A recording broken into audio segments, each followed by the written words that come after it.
Hi, lovelies. I hope you've enjoyed the last two chapters up till now, or all the chapters up to now. Now we're going on to chapter 13. So, welcome back. I hope that you are well, and let's get started. There are searches for Lily, people walking around the riverbank and marshlands with flashlights and dogs. Items of her clothing sniffed at. Mum doesn't let me go. I hear her and Dad arguing about it in their bedroom. He thinks it will make me feel proactive. She thinks it will traumatize me. What I think seems not to matter. Dad goes both nights and returns home only after I've gone to bed. I hear his steps creaking on the old staircase, and then the sound of a long, exhausted sigh. When he enters their bedroom, my brother Pat comes home from the weekend, back for the wedding of two school friends, and the house is momentarily distracted by the big silliness of him. I spent a long time sitting in the beanbag in his room, showing him the list of songs I cribbled from the Walkman. "Oh, wow, it is happening," he says, scanning his list with raising eyebrows. "At long last." "What?" "You're developing taste." He picks through his final collections and extracts a big square record with a red-haired woman on it. "Maeve, I think it's time you met Jenny Lewis." Well, I'm going to look that up on Google. So note that down. Jenny Lewis. Suddenly I'm plugged into the world of loud women with guitars, an endless family tree of people Pat talks about as if he were beloved ex-girlfriends. Courtney and PJ and Carrie and Jenny, Kim and Joni, and for some reason Prince. Prince wasn't a woman, I say. Prince wasn't anything.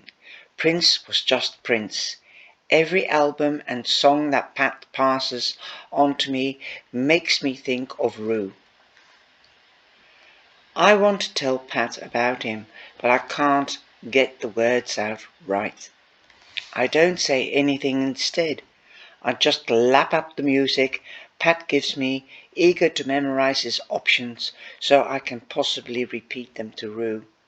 Later at some far-away point on the horizon, when Lily is back and we can go back to our bus conversations. Pat, of course, thinks it's because his taste is superb. "Come in and listen any time you want," he says, plucking at the strings of his old bass guitar. "Just leaves everything in here, yeah." But Pat goes, and real life is the dreary act that follows him. The days pass with sluggish melancholy, and the school-wide iciness towards me doesn't even begin to thaw. People avoid conversations with me in the light for the loose. They just raise their eyebrows and then look right through me. The rhythm of my schedule is still completely the same. I take the bus to school, I go to classes, I take the bus home, yet everything feels coloured by an unsettling shadow like the bluish cast on a duck's egg. Missing posters go up, and every time I see Lily's face on a telephone pole, I feel as though I've bitten into an ice cream. I don't see Rue. The girls in school stop asking me questions, instead stop talking when they see me approach. I would all I would all be completely unbearable if it weren't for Fiona. I started eating lunch in the art room in the attic of the building, a room tend to a room people tend to avoid because of how perpetually freezing it is. On Wednesday, Fiona silently enters the room. She sits down and opens a Tupperware container. We don't say anything for a few minutes. Eventually I crack. Your lunch smells good. Thanks, she says, flushing a little. My mum has the week off, so she's making me lunches. That's nice of her. Yeah, she replies, uncertainly. Uncertainly.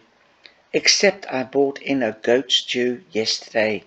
You would swear I brought in a dead My Little Pony or something. Everyone made this big thing about it.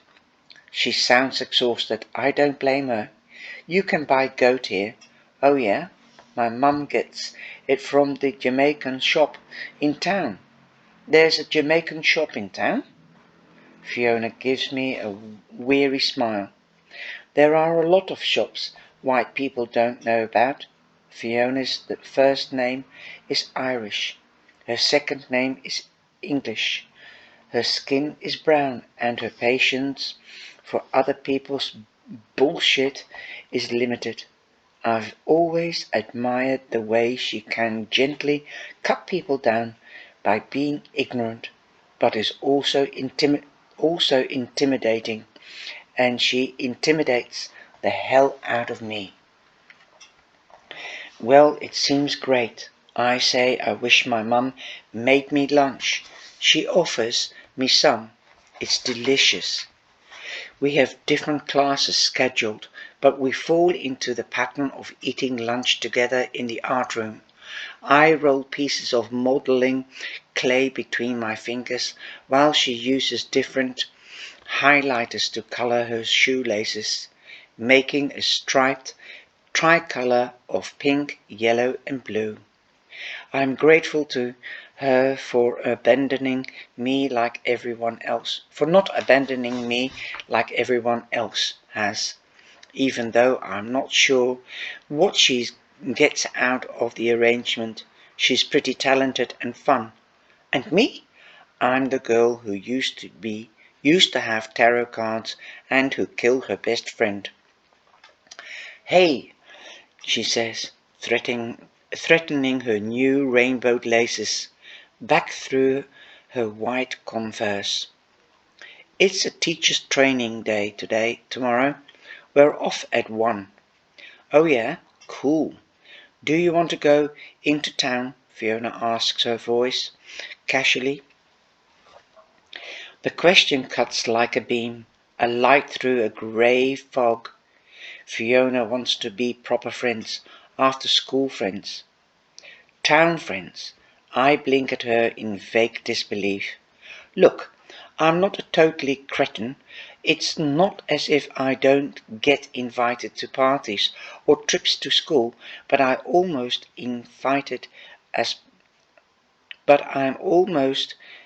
always invited as a part of a larger group, but presents the end product of someone saying, oh, and invited the Bernadette girls, or invited Michelle and her friends.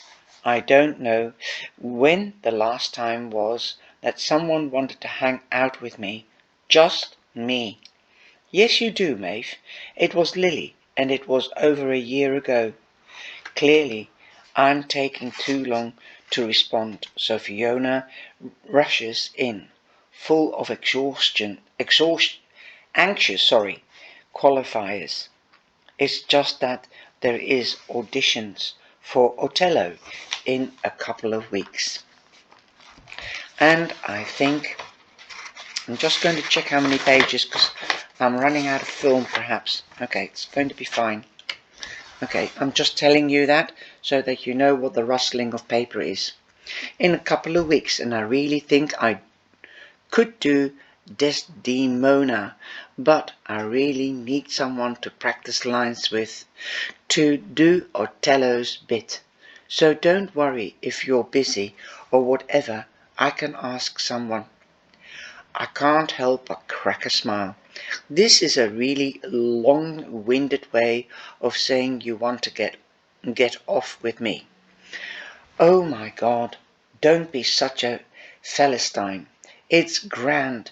Let's do it. Wait, doesn't Othello murder Desdemona at the end? He sure does. Maybe I should ask someone else. What with your track record? Fiona slaps her hand over her mouth almost the minute she says it. I gape at her. Sorry, that's not funny. I have liked stupidity, inappropriate humour sometimes. She goes bright red, pinches the bridge of her nose. I'm such a liability. I'm sorry, Maeve. It takes me a moment to gather myself. So they are still saying that then? No, Fiona. Okay. Yes, but they are a bunch of cows, just looking for a story. They are bored. Christ, they are boring.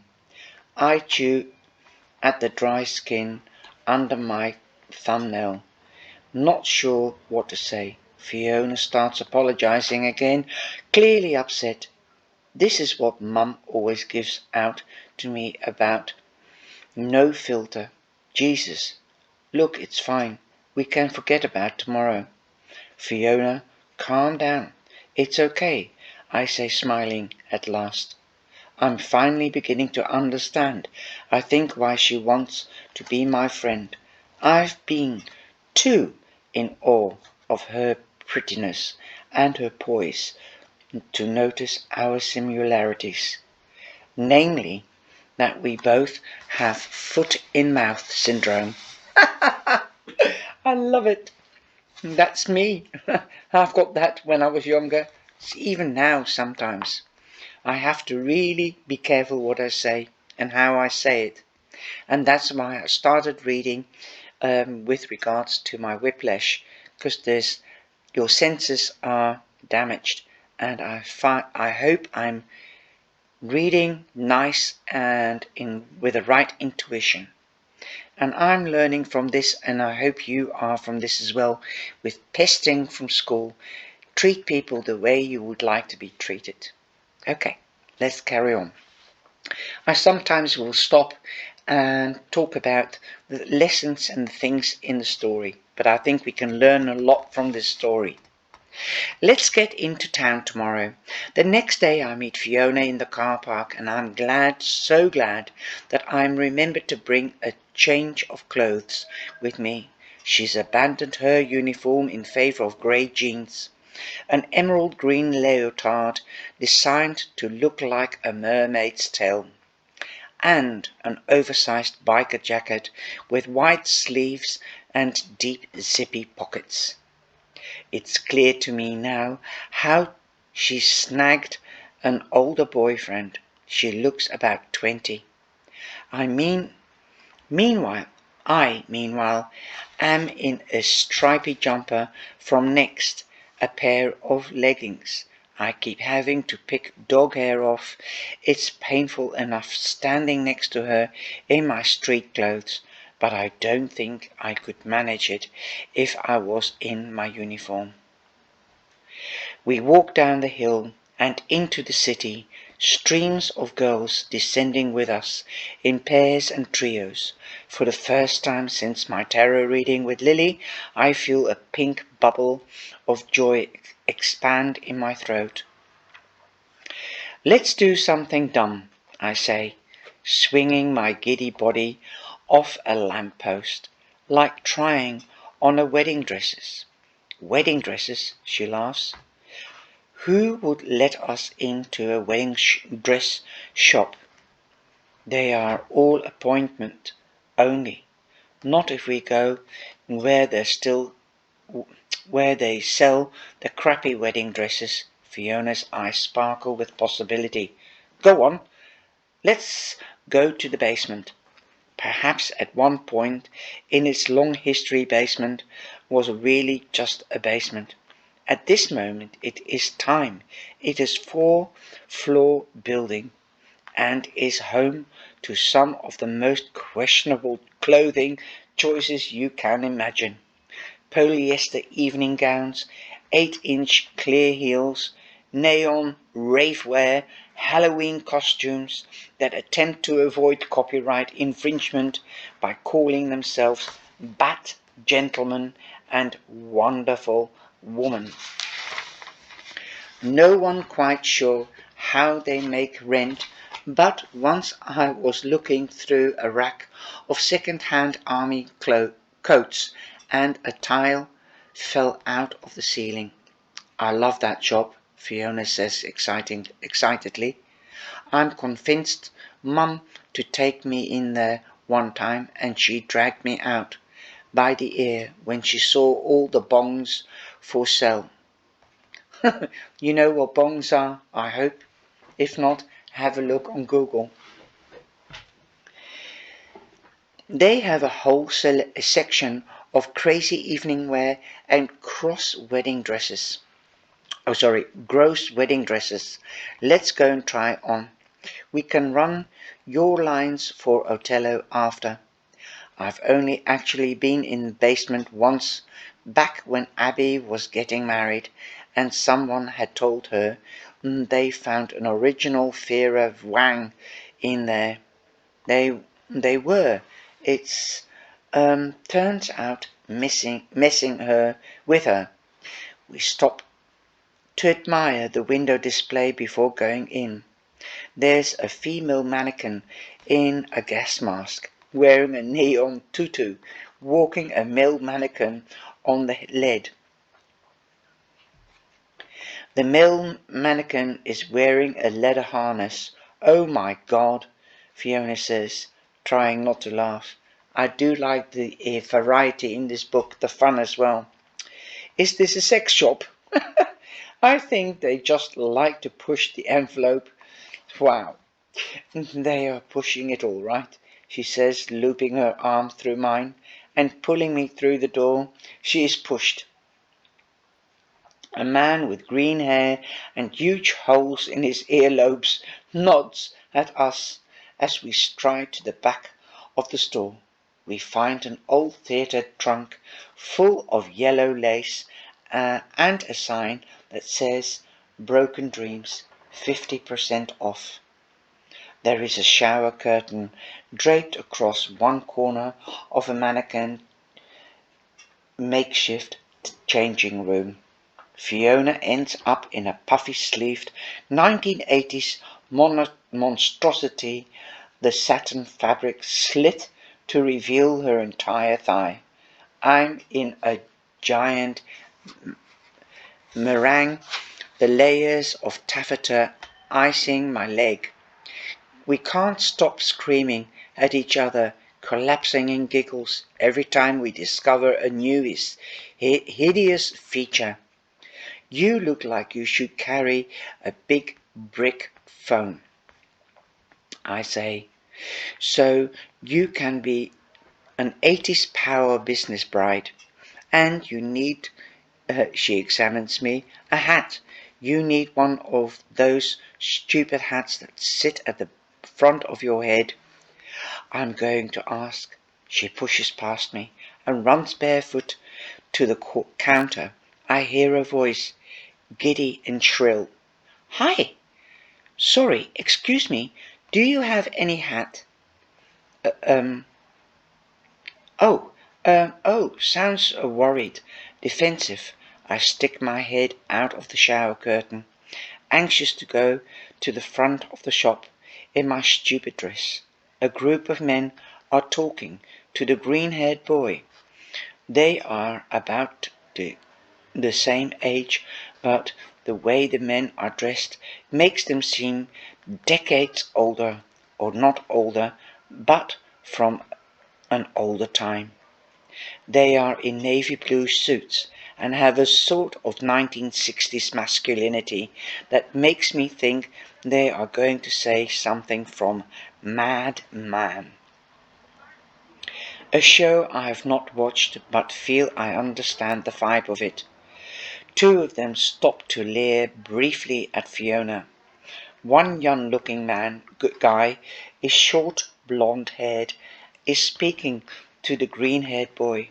So, as you can see, sir, you'll find that a Section 18 of the Irish Criminal Act, any person who commits in public any act that may offend modesty or injure the morals of community can receive a fine of up to €600. Or in the court, if the court decides, they may be sent to prison for up to 6 months. It's really in your best interest to comply. The man, an American, my knowledge of American accents isn't good enough to know where it's from exactly. It's that kind of clear water accent that you only expect Americans in adverts to have, as opposed to an Americans in films. The kind of adverts that always end with side effects including nausea, depression and diarrhea. Piss off, Green Boy retorts. Sir, I really must stress that this is the law, okay? And that your store and your window display is in direct contradiction of this country's moral heritage. The country's moral heritage? Green Boy sneers. What would you know about morals of my country? With all due respect, this is still Catholic country. Is this a wind-up? Jesus frickin' Christ. Man, excuse me. Have you been living under a rock or what? I do know what kind of island you came here for. Sorry, I'll repeat that. I do not, this is slang, so do know is do not know what kind of island you came from here. Island you came here for, but we are more or less done with Bible-bashing bullshit. Equal marriage, repeal the 8th news to you, mate. So this is something really about Ireland. Equal marriage, repeal the 8th news to you, mate. Green Boy keeps getting louder, but the American stays icy, polite. I expect Fiona to come running back, but she doesn't. She stands there, her body language wary, curious. I feel afraid for her. Suddenly I start quietly slipping my jeans on underneath my huge skirt, the taffeta rustling noisily as I do. I suppose I say, and rest my head on her chest. One of the older men hears it and turns around, taking in Fiona and me for the first time. Sir, do you really think it is appropriate to have school-aged girls in your store? He turns to Fiona. Shouldn't you be in school? It's half day. And don't you think you should be doing something more productive and wholesome with that time? His eyes scan her body. The dress that was so funny a few minutes ago now feels like proof of some terrible crime. Where do you go to school? St. Bernadette's. And is that a Catholic school, honey? Kind of. How do you mean, kind of? Like our principal is a nun, but I don't believe in God. In saying the word God, Fiona seems to regain some kind of courage. And this shop rocks. There's nothing wrong with this shop, morally or any other way. Green Boy permits Fiona a tiny smile. This spurs on her even more. And don't call me honey, not if you're going to call him sir.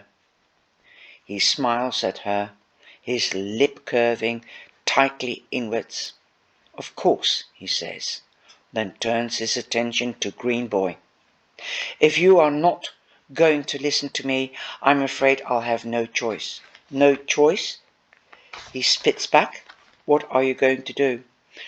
They stare at one another wordlessly for a second, and I suddenly remember nature documentaries about alpha predators. "Well, I must be going. Have a nice day, girls. Why don't you take a pamphlet from one of my boys, our boys here?" A waxy blue brochure is thrusted into my hands, and they are gone. "Children of Bridget," it says in big, proud letters. There are photographs of teenagers being baptized in picturesque outdoor lakes. "Vomit," I say, breaking the silence. That had fallen between me and Fiona. I pass it on to her. "Gross," she replies, her voice still faintly shaken. Still, at least the blonde one was good looking. They all kind of looked the same to me. "Let's go run those lines," she says. "This wedding dress is giving me a rush." Yup, I agree. The fun of dressing up now strangely deflated. And that was chapter 13. Well, we learned something about Ireland. We learned something about different times. I love this book. It's magic. I hope you've enjoyed it too. Take care, stay safe, and be blessed. And I'll see you in the next chapter. Ciao, ciao.